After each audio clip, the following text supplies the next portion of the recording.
Hey guys. Hi, welcome back to Mindful Mamas. So, what are we talking about today, Chris? I want to talk about manifesting abundance, financial abundance specifically, because this has been, of course, a topic in sessions that I have, and also my personal journey of asking for more of the pie instead of, really there is no pie, there's an infinite pie because there's no slices, there's no, scarcity or limits. But asking for more and creating language around more.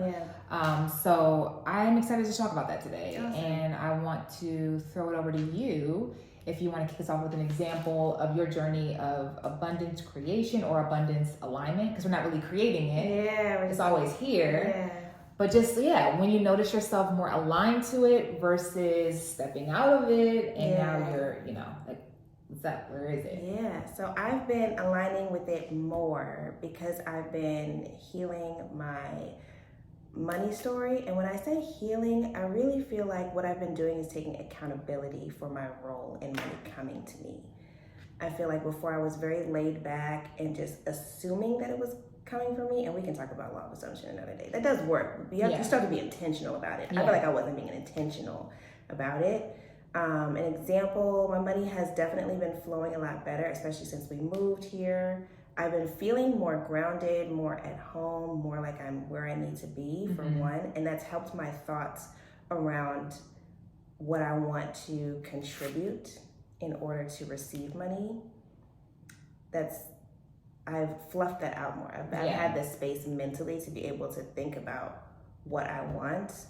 And for example, what do you mean by like this space? Like, you now have this space, like in LA, different mental space than here. Yeah, very much a different mental space. That's the point I want to bring up later. Yeah, I feel like in LA, I was comparing myself to others a lot. I wasn't in me. I wasn't in my body. Yeah. I was looking at what was around me, and I was thinking externally, like, oh, I have to get that. It was a lot of pressure. Yeah.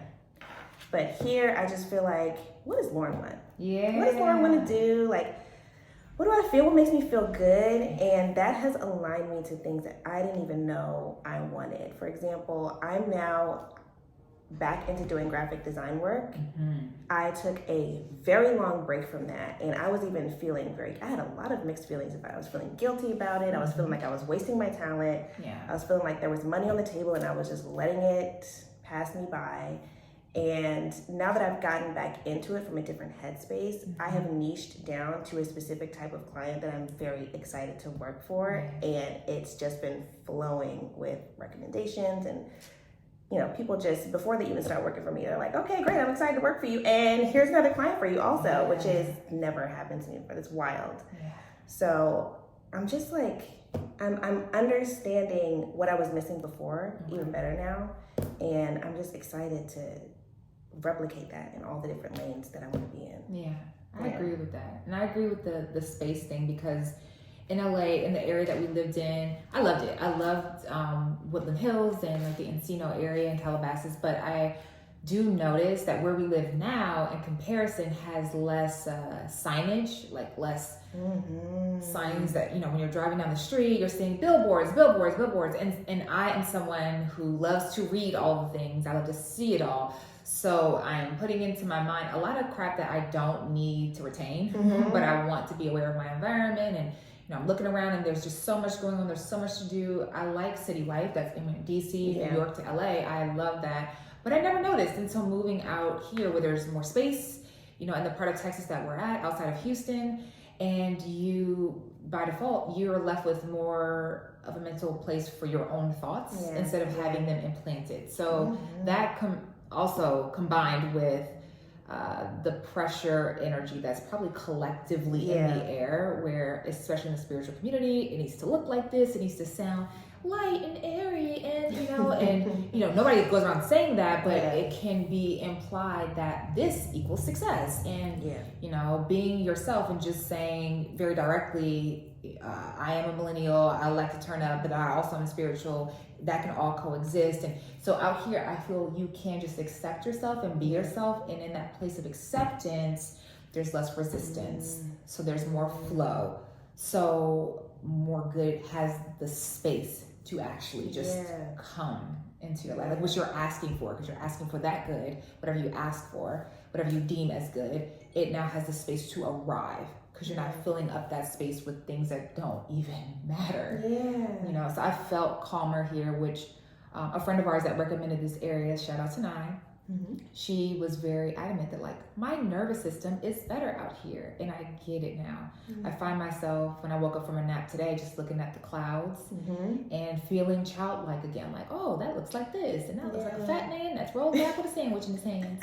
That's funny. You know, I like that lightness. It felt so good. So I think for me, I'm noticing play brings me more abundance, where the old thought from the East Coast especially is play brings you what? More money. No. Hustle brings you more. Stop playing around. Stop playing around.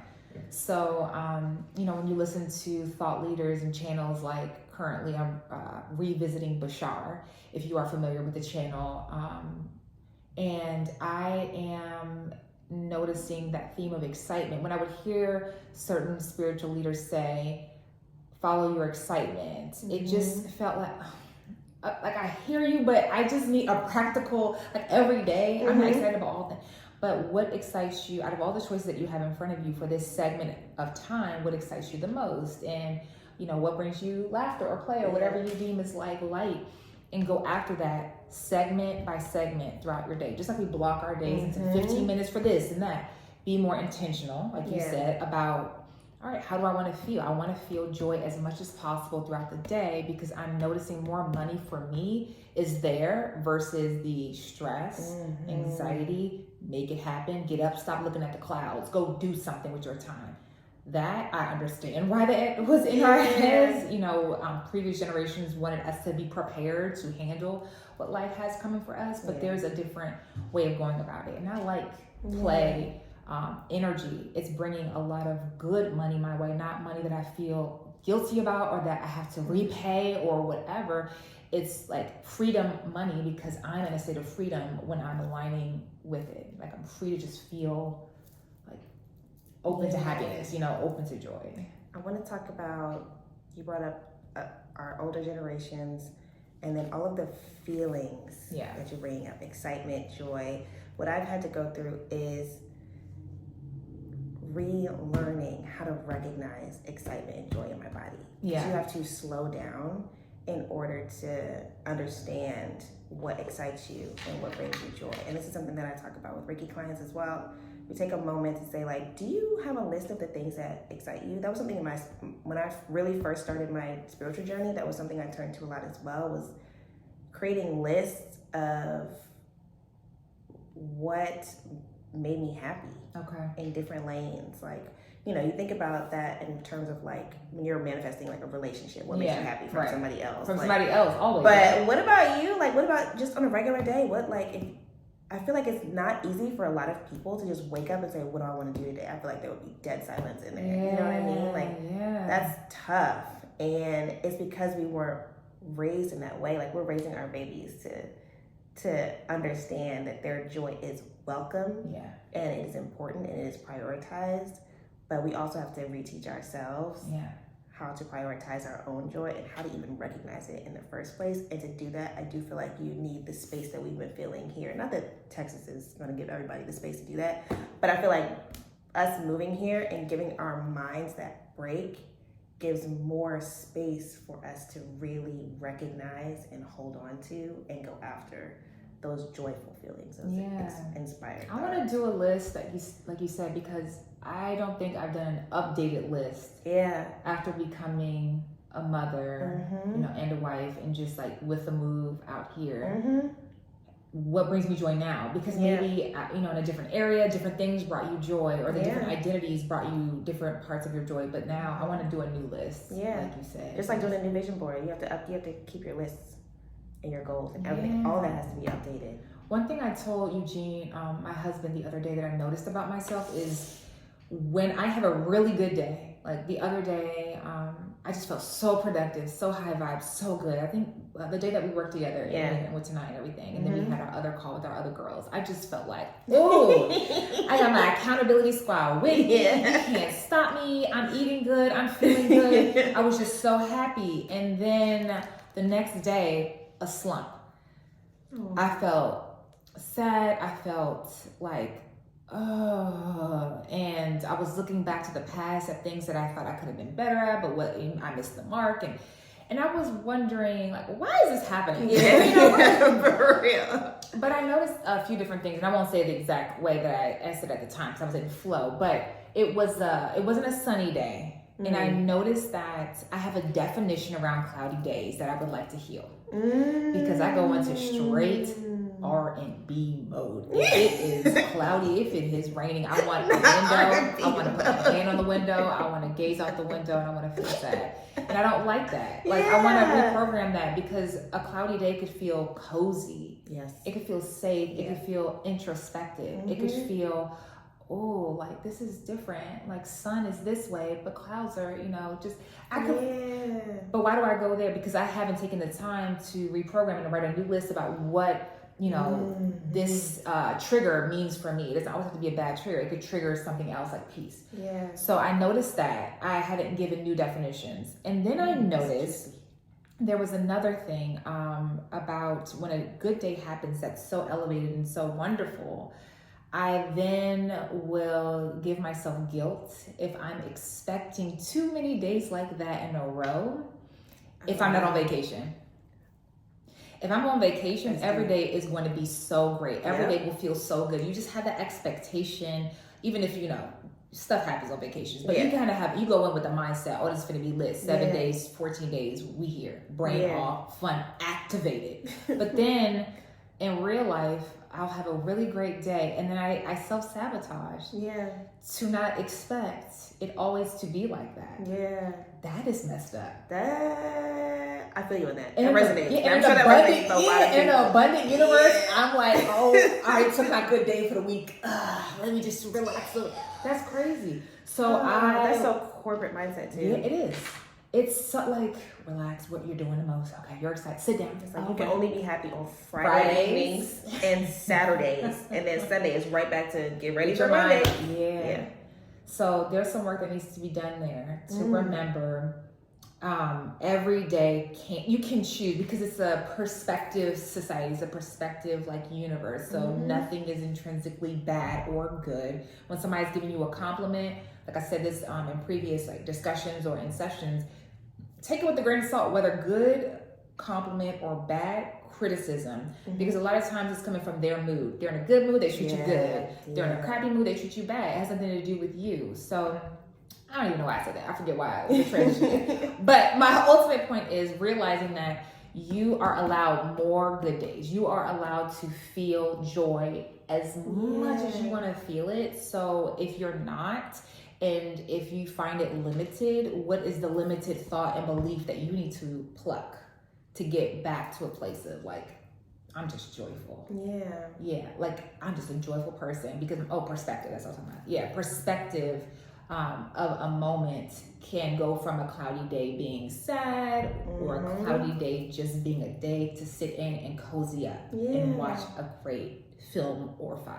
Yeah, and also like transitioning from having a high vibe day to having like a relaxed day. Yeah, if we won't call it low vibe day, but just consider like, you expelled a lot of energy, a lot of excitement, energy, and you're a human being. You flow, so that your days ebb and flow. So you enjoy, or you find joy in a lot of different ways. So I definitely resonate with like the guilt of being out and being excited, even if you're not out, but just having a day where you just like getting stuff done, but consider like that was your flow. My sister sent me this like super long podcast episode about your circadian rhythms, and I wish I would have listened to the whole. It was a lot of information downloading to me from that, but it was really like we all have our own rhythms that we need to flow with throughout like a cycle. So some days you're going to be productive. Some days you are going to be tired because that's just what your body needs. Some days you're going to be like in a super great mood. Some days you're going to be more reserved. Some days you're going to be extroverted. And it's like, and it's an actual cycle. If you were to literally track your every like feeling and thought and the work you get done versus the work you don't get done, you would notice a pattern. Yeah. And if we were all aware of what those patterns were, we would be a lot easier on ourselves, and we would just know ahead of time. Yeah. This block of my flow, I'm gonna be out and about, and this block of my flow, I am not, and it's okay. And that's what came up with that talk with E. Yeah. Feeling a way that your sister didn't send that to me. It was also. like a year or two ago. So what? She was still in my life. I love her. She loves me. That's for after episode. I wish I could find it again. It was so juicy, but I was Yeah. just like so overwhelmed by how life changing the information was. That I just couldn't. No, that's fair. You Let's try to know? find it. Let's try to Yeah, find it. because she probably knows exactly what it was. Like, Yeah, but that's true. I just in Texas am now seeing like, oh, it's not a bad thing. I'm not like because the pressure we put on ourselves, it's like, oh, like now you're giving me the language, and I would love to dive into that more. Is you're following your cycle. Yeah. That's it. You're honoring Just yourself. being You're being human. exactly who you, Christine, incarnated to be. And that's fine. That's okay. Yeah. Like, yeah, you just went and I wasn't even noticing the fact that before that really, really great day, I was still having good days before then. Yeah. And yeah, my body was tired. You hit your peak. Yeah, I was tired. You need a lazy Else I was day. gonna say, I think also this triggered a thought of like the excitement word. I mean, maybe not resonating with me back when I learned it from Bashar and Abraham Hicks of like follow your excitement, because I felt maybe now that I'm talking about it, a pressure to always be hype and overjoyed, like, oh yeah, that excited, oh that. Sometimes it's just about following the thing that gives you the most happiness in that moment, the most whatever word like you need to put in there. Yeah. Instead of excitement, I think Kanye got me into my head about that word excitement also, like seeing it kind of like in a negative light, which is whatever brings joy, the most joy in that moment. So joy is going within and being slow, moving for the day. That's good. Yeah. That's pushing everything forward versus feeling like, oh wait, this is too slow. I'm not matching with my excitement, because the word indicates, to me, like hyped up. No, let's I go. agree. Yeah. But following your joy segment to segment and doing so to the best of your ability, that's what I've been more intentional about since we've moved. And to bring it back to financial abundance, I'm just noticing it magnetizes me way better, and my inspired thoughts get clearer for me to hear around money. And when you are aware that ultimately, maybe not ultimately, but when you're aware of your money goals and that you are ready to intentionally manifest money, that's when it works. Yes. Because if you're not paying attention to that or setting that goal, then you're just aligning with joy, and that's cool. Yeah. You can be happy and broke at the same time. Just bring it back to the beginning when I was saying I wasn't really focused or like really an active participant in my money manifestation, and now that I am, and I'm flowing with what I want, what excites me, what makes me happy, that's why my money is aligning now. So it's like set the GPS, and Yeah. then have a good time in the car ride, play all the hits, feel good, have a good conversation, but have the GPS set because you could still lead yourself down. Just be driving in circles, just happy as a clam. Yeah. That's fair. And then also because of the ask, like getting to that, like being clear, being intentional. And I kind of alluded to it when we first started the episode, but asking for bigger and more. I was reading this book. Title right now is not in my flow, but I'll like mention it later when we do the comments like underneath. But it mentioned the story of, for example, we are the children of the universe, and the universe has all, right? The bank of all, like all the money, all the things, and we are children of, the bank. And so we have access to all. But what blocks us from accessing it is sometimes just like what we can imagine ourselves to get from it. So, like for example, the book mentioned the writer having a daughter, and the daughter not knowing that she was the child of a millionaire. So the daughter only asked at that particular age, she's young, her biggest ask at that point had been a bike. And like, yes, I will bless you with this bike. I will bless you with that because that is your ask. And like, yes, I can afford it.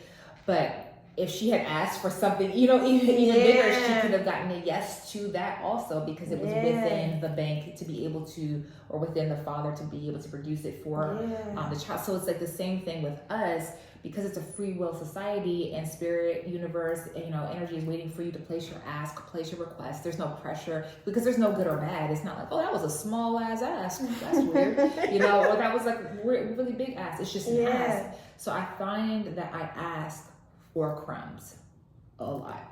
I have a precise example of doing that the other day. You want to share with? Me and Jai, my husband and Jai, we were coming out of Target and, just getting diapers, the basics. And we walked out and I said, somebody's going to give me a $50 Target gift card. He was like, I want a $300 Target gift card. I was like, damn. I feel sunned right now. But again, I was like, that was such a small ask. Then I went in my head about it, and I was like, this is not. Yeah, and it's okay. Sometimes have those small asks, and someone else have a different perspective too. And because you're partnered, it's such a beautiful thing to see. Yeah. That, you level each other out. Yeah. Because sometimes it's okay. You don't need all the resources right now, right? Like, we don't need all the money in the bank right now. We want to be intentional about it. But doing that, and that's very much conditioning from childhood, and shout out mom and dad, had the best mom and dad. I'm not saying, I'm thinking about that, but it's like an awareness of, okay, I could increase this. Like, you can ask for thousands per day. It's not like, whoa, you're really tripping with that one. And there are different cultures that ask for those asks way easier. So going into a healing mode around, okay, what's up? Like, sitting with yourself, how do we ask for more and feel good about it? Feel authentic about it. I deserve this, and get very clear about the value that you are putting out there, and just excited about that, because leaning into that versus just like the dollar amount, it's really less about the dollars and more about I deserve, because of the value I'm giving to the world, to others, the support I'm giving, the encouragement. I deserve it, but I'm noticing as my asks increase, the amounts are increasing, and it feels pretty damn good. Happy to be here. Pretty damn good, yeah.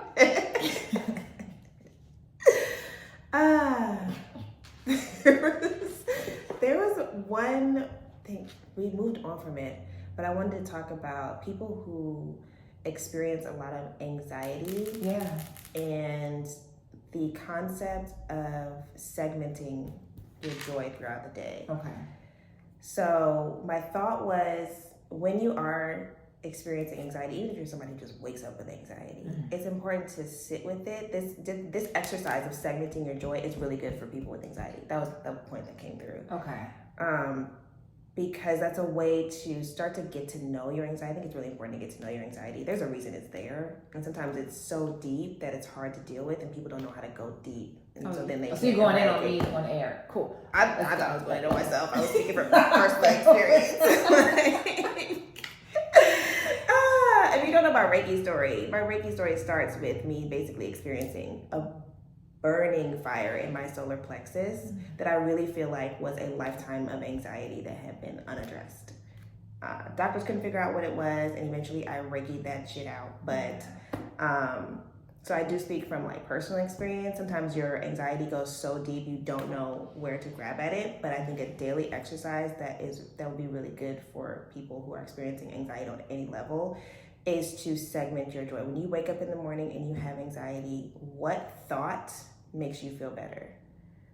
Think about certain actions you can take, whether it's getting up and taking a shower, whether it's staying in the bed and going back to sleep, whether it's, going for a walk. Think about, just keep going through your mind, and whichever one kind of settles that anxiety a little bit, do that. And then once you've done that, check in with self, and then just do that again for a whole day. Okay. I really feel like you get some really good results. I'm gonna do that. Yeah. Hey. Yes. Thank you. Bestie.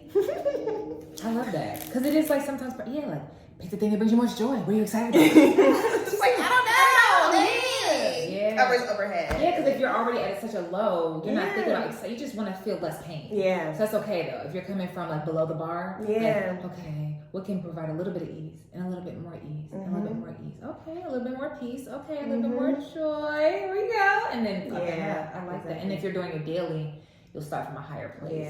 Yeah. You'll actually get somewhere. Yeah. Yeah. I love that. Well, that's our dialogue for today. Ooh, 24 minutes. Guys. Wow.